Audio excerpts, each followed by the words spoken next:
You're in a group conversation, and there's that one person who's not saying much, just sitting there, listening, occasionally nodding, and somehow everyone takes them more seriously than the person explaining their entire life story in HD. Meanwhile, you're talking, adding points, filling silence, making sure the conversation doesn't die, and somehow it feels like your words are just floating around with no weight. It's not that people don't hear you, it's that they don't feel you.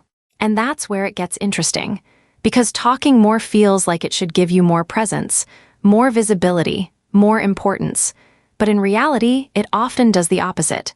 When you say everything, nothing stands out. Your words start blending together. Your points lose impact. And people subconsciously stop treating each sentence like it matters because there's always another one coming right after it. It's like getting notifications every 2 seconds. At first, you pay attention, then you start ignoring them. But the person who talks less, their words feel expensive. They're not constantly available. They're not filling every gap. So when they finally speak, it feels intentional. And humans are weirdly wired to value what feels limited.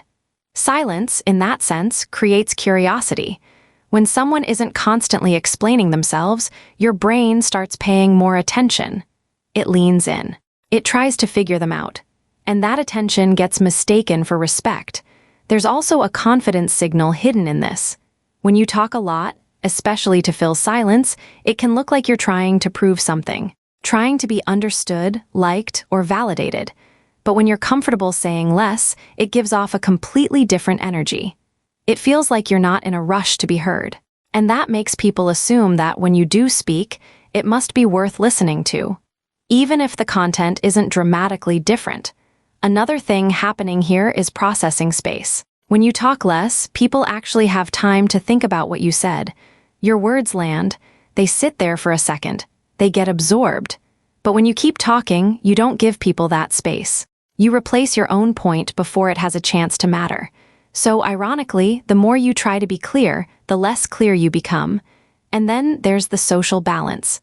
Conversations are like shared space. When one person takes too much of it, even unintentionally, others step back. Not because they don't like you, but because there's no room. The quieter person automatically creates that room. And people appreciate that more than they realize.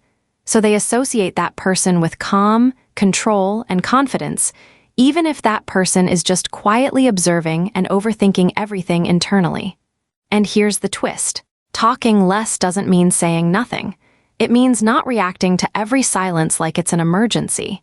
It means choosing when to speak instead of feeling the need to always contribute. Because when every word is a choice, it carries weight. When every word is automatic, it fades. And that leads to a slightly uncomfortable realization. People don't respect you more because you say more. They respect you more when it feels like you don't need to.